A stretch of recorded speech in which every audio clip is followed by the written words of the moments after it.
Coach, opening statement? Yeah. First off, we've been really trying to work on some things offensively the last couple of days, and I could see some of those things taking shape. I thought we did a good job with our movement. You could see the movement early. I thought we got the ball to the inside with the dribble and with the pass early, and I thought we generated really good shots early in the first half. We didn't sustain it, but you could see some of the stuff that we were doing in the last couple of days of practice taking shape offensively. I thought the turnovers were careless. Now Baba had 7 of them in the first half, and he hadn't played basketball for 8 days or whatever the heck it's been. So, I know I said this on the radio, but I'll say it now. I mean, he ain't 100%, and he got hit. He got hit in my opinion, not a real good play that he got hit on in the Louisville game that took him out. And he ain't 100%, and he sucked it up and played, and that to me is more important than 7 turnovers. That to me is what Cincinnati basketball is about. Everybody told him to sit out for another week or so. He didn't want to sit out. He wanted to play. Nobody made him play. Nobody told him to play. He said, I want to play with my teammates and help Cincinnati. So, yeah, he had 7 turnovers, but I'll take the guy that wants to fight through it when they're not 100% all day, every day. So I was pleased with that. But the turnovers, not just his, but we're careless. 3 times we're jumping out of bounds or falling out of bounds, throwing the ball to the other team. We made nice defensive plays. That was frustrating. So we got some things we got to clean up. Again, in the second half, I thought we did a better job of getting the ball inside in the post. And I don't like Moo's line. In a game like that where he has such a size advantage, we have to take advantage of that more. He had a couple silly fouls and some things not go his way, but I did think we got it inside there. I like that we run the rebounding war. Again, the turnovers were frustrating, and some of the defensive errors were frustrating, but there were some really good defensive possessions too. Chad, open it up for questions. I guess I'll just get it out of the way. They showed Jizzle on the Jumbotron tonight. Is there anything to him being back in town? Well, Jizzle's never not been enrolled. So he's never not been enrolled in school. And so that's the case. Number one, Jizzle's family here. Like that's my family.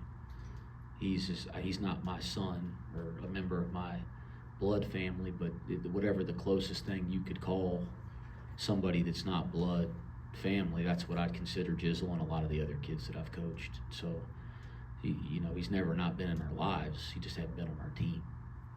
But he's enrolled here. I know everybody wants to ask basketball questions, and I understand that. But if anybody wants to know he's doing well personally, he's doing great. And that's what I care about, and what I'm happy about, and what I'm proud of, and I'm glad. He's on campus, he's enrolled, he's using our facilities. It's not news because it's been going on for a while. But if somebody spotted them and you guys are asking a fair question, that's what it is. As far as basketball, I don't have any comments about it. There's nothing to talk about or report.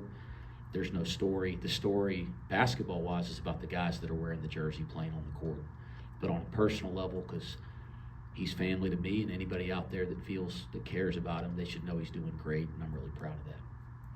How'd you feel the team responded following the EMU loss, a day or two to mull it over the holiday and then get back to work? In some ways, well, in some ways there's some things we have to work on, but in some ways, well. There were boos again right before halftime. What forms of motivation were used to right the ship? Because the second half obviously was a lot better.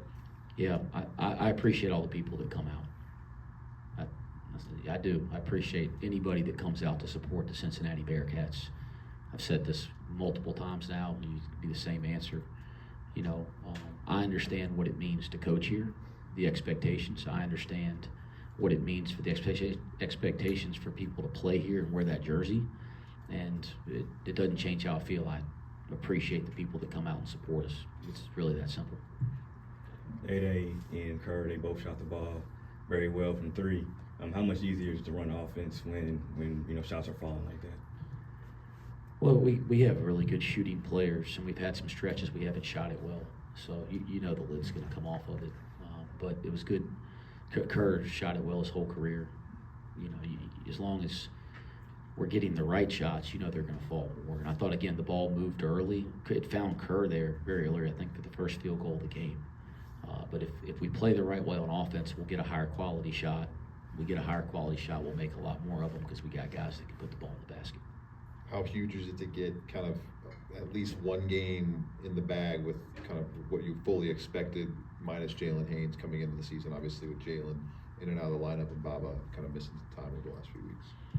Yeah, well, when we put the team together, there was a bunch of guys, right? So there's more than that. But no, I think, quite honestly, you know, when we're at full strength, this basketball team has everything you need to be a great team. Like anybody, if we're not at full strength, we're not going to be as dynamic, but it's not an excuse not to be good. But the closer we get to full strength, the better chance we're going to have to be good. And I think you could say that about any team in any high-level sport in the world. Burrow came back and the Bengals looked great, right? I didn't see it, but I saw the score. But so, yeah, with Baba Miller back out there, we're going to be better. I mean, that's just what it is. We're going to be a better team. We get in Jalen Haynes is progressing well. Hopefully we'll get a chance to get him back. And, you know, the more of the guys that we put together, the better the team will be. Keyshawn Tillery, just 4 minutes. Was there a specific reason, something you saw on film the past couple of games that saw him out of the lineup mainly? No, just a coach's decision. Baba just physically moving and overall, like, was it really on the fence for him to play? Like, how much was it him being like, I just want to get back out there, especially coming off a loss? And he mentioned he hasn't missed very much time at all in his career, so it was a different thing for him being out of the lineup in that game. He came out 2 days ago. He did some of the non-contact drills in a limited fashion, but there was no contact, and he looked uncomfortable. So I think certainly 2 days ago I didn't have any expectation he'd play. Yesterday he came out to kind of do the same thing, and then he kind of decided I want to try to do a little more, and he did some limited contact, and one time he transitioned, he got a big dunk, and I think that was a big moment for him because he saw he could be explosive without pain. And so I thought after yesterday's practice there was a chance, but I didn't ask him or wear him out, but I knew that in shoot-around today is when I thought he would play, you know, and I knew it would be a game-time decision. But and same thing, Jalen Celestine, who's had a ton of back issues and had the back surgery. You know, he finally put together a couple days of practice the last couple days, moving like himself, and it was really cool to see him play, you know, and fight through some pain and fatigue. So I should give him the same recognition I gave Baba. But we need, those guys are, you know, seniors, players that have played in big games, and we're going to be a better team when they're out there. Jalen Celestine's missed so much practice. Like, he hadn't found his sea legs yet on the basketball court. But I thought tonight you saw the jumper, like he had the rhythm in front of our bench when he caught it. I could tell the way his knees bent. You know, but you know, he's some defensive things. He's a good defensive player. He's just a step late a little bit because he hadn't found his sea legs. Getting out there and putting days of practice together, getting games under his belt, which he's gotten. You know, he started to do that, I thought, started the Dayton game. He was able to really start to play for the first time in practice. And then we went through Louisville, and I was feeling he was moving in the right direction. Then he had a setback with the back. So it was good to get him out there the last 2 days. He's incredibly important to this year's team. Us coaches always look for the way their teams play through adversity. I'm curious, in the last several days of practice, first half tonight, what did you see about or what did you like about the way your team played through adversity? Again, I thought it'd be a little repetitive of an answer, but I thought the things that I liked tonight about the team was the ball movement, the player movement, the commitment to work on some of the things that we'd practiced the last 3 days offensively. I like that we won the rebounding war, and that is a team that's very physical and plays very hard. I think when you doing the scout, you know, you could see it was a heck of a game they played against Baylor, you know, a couple weeks ago. They just won they were up 18 or 20 at Rice, which is an American Conference team, you know, last week. So, I mean, this is a physical, hard-playing team, and to win the rebounding war, that was positive. Those are the two things that I liked. And there's a lot that we got to clean up. I think we know that. I think everybody watching us knows that, but we will. Last one, Scott. Do you have to tell the guys much about the next game, or do they know? I don't know. I don't know, Scott. We got a bunch of new faces, but you got a couple guys like Day Thomas, Tyler McKinley that grew up here, and so that those guys will speak up, and we'll certainly. I said this on the radio, so I'll say it to you guys too. You know, we're going to play a ton of. We're at Cincinnati. We're going to play a ton of big games. You know, every league game is a monster game, right? We have a ton of monster games left on our non-conference schedule. So the coach talk is, you know, it's just one other game, but it's not one other game, and I say that because it's what it means to this community.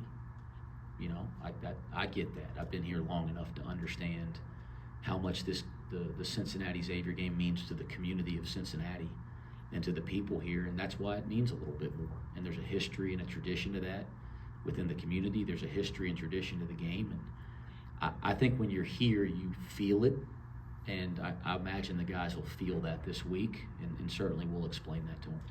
Thanks, Coach. Thanks. Thanks, Coach.